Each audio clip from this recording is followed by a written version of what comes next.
All right, we did it. We finished another game. I should have done a better introduction, but whatever, that's what we're gonna start with. I finished the third game in the collection, The Medium by Blooper Team, and honestly, I think it's the best game out of the three that I've done. Okay, I'm gonna start with saying that. Okay, we're not gonna BS this or whatever. But first, I guess we'll start up some context.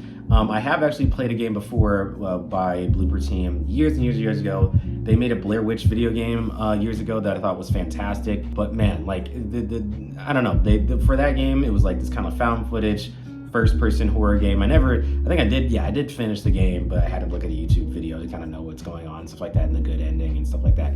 You know, kind of cheating the game a bit. But from what I experienced, I thought it was amazing. So I remember The Medium in particular. There was a trailer for this when the Xbox channel or whatever had an Xbox Series X event around COVID times. I thought it looked fantastic, and they had people who were involved by Silent Hill being a part of it, and I was like, this sounds amazing. I played the game, but I never finished it. So now here we are today. That has completely not been the case at all. I have fully finished the game. I have streamed for 6.5 hours straight. It was one big old stream from start to finish. We have known the whole story, the whole experience, and honestly, I recommend it for anybody who wants to try the game. I think it was honestly my favorite way of playing any game, is just kind of front to back. But this wouldn't have worked if I split it in two. I actually needed to know all the information fresh in my mind to kind of understand the ending in particular, which is absolutely phenomenal, but we won't talk about that yet.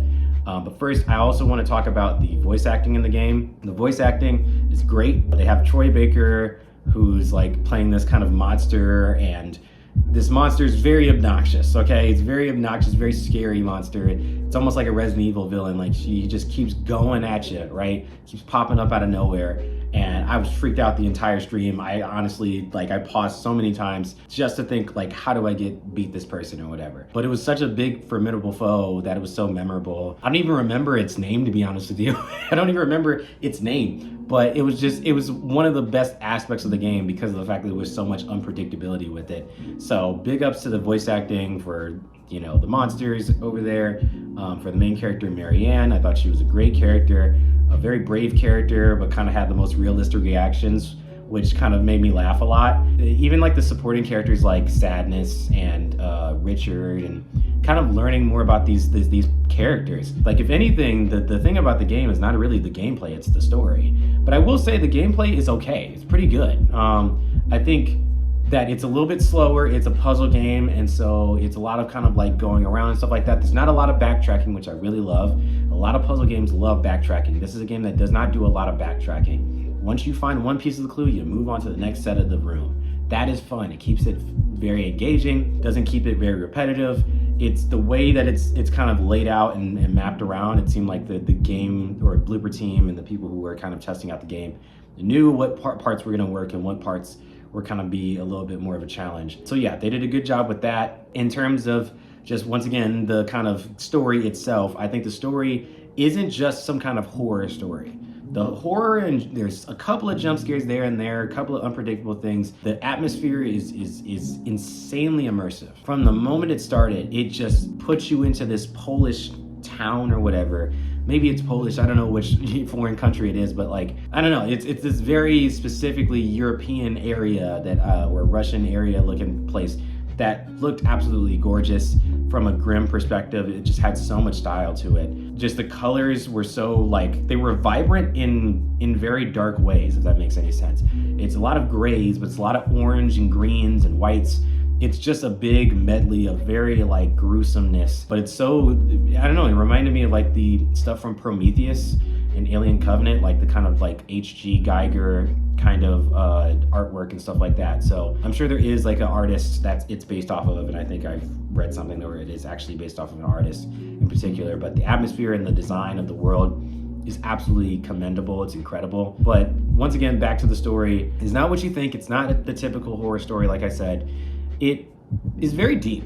It talks about some really interesting issues, and there's a lot of metaphors in the story itself and in the game itself, and there's a lot of questions you have about just the existence of certain things that get kind of fleshed out in the end of the ending of the game. But man, like I don't know, like it just all came very together It didn't feel like it was treating me like I was 5, which is really nice.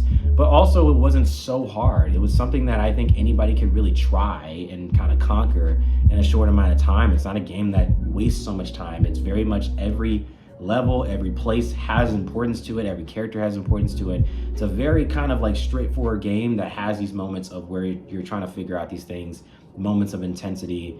It just has so many layers to it. It's just really, really fascinating. Even the slower pacing of it, I think, worked. And man, like even the music was great. Oh man, but yeah, the ending of the game I will quickly kind of touch on. Some people might not like it because it's open-ended. I love it because of the fact that it's very bold. It does explain quite a bit of what the game is and what it means. It's very much one of those things where it's a story structure thing. I feel like the last 10, 15 minutes of the game are absolutely phenomenal and really cement for a very crazy experience. I don't want to spoil anything. I will show, like I've done for the past 2 videos, like what the ending and how I felt about it. But man, absolutely phenomenal experience, absolutely phenomenal game. Probably my favorite of the 3 that I played, like I said before. I'm gonna give this a very, very, very, very strong 9 out of 10. It's not the type of 9 out of 10 that I gave The Division, because there is some factors of nostalgia and other things with it, but I'm giving this a 9 out of 10 because the only issues I have are that there's some pop-in and some graphics are not optimized. There's some frame rate drops that happen. So from a technical standpoint, it was great until a certain point. Like there's certain ones where I feel like if they did an update for the game for Series S or X, I think it'll be just fine. But that's really the only issue I have with it. There's nothing else that I really have a problem with it. It's like a 9.5 out of 10 if we're really being technical. But yeah, 9 out of 10, I think it's a phenomenal game, near perfect. Blooper Team did an amazing job. They're an amazing crew. They should just be really proud of this product, or just this project, this game, the story, everything. This is something they clearly put their heart and souls in, to the point where they said that at the end of the game. I've never seen that before, where a game asked you to review it after it was done. I totally did it. I freaking totally reviewed it. It was great. So the next game I'm gonna play is Hi-Fi Rush, and I cannot wait to play that. I don't know how many streams that's gonna take, maybe like 2 or something like that. But that's a great little good tone shift for a game this heavy, you know? But yeah, that's basically it. That's all I have to say about the Medium. Absolutely phenomenal. It's definitely ranked top in terms of the collection that I have, and yeah, can't wait to see you into the next game. In the stream of the game itself, the 6.5 or 6 and 15 stream, or 6 hours and 15 minute stream is kind of what I'm thinking. That's going to be on the YouTube very soon. So thank you so much for watching. Can't wait to see you guys in the next game. This is so much fun. I love how unprofessional this is. This is fantastic. Thank you.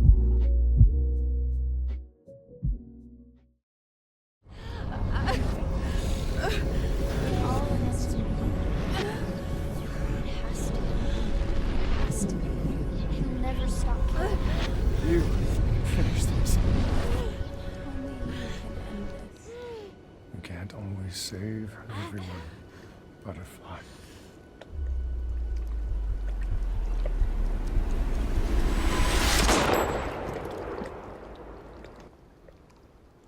What? Starts with a dead girl. What? No.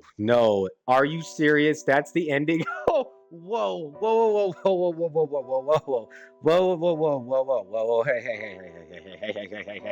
Hey. Wait a minute. Whoa, what?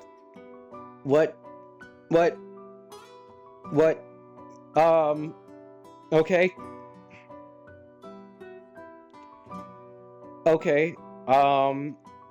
Holy shit. So I guess that we never know who dies.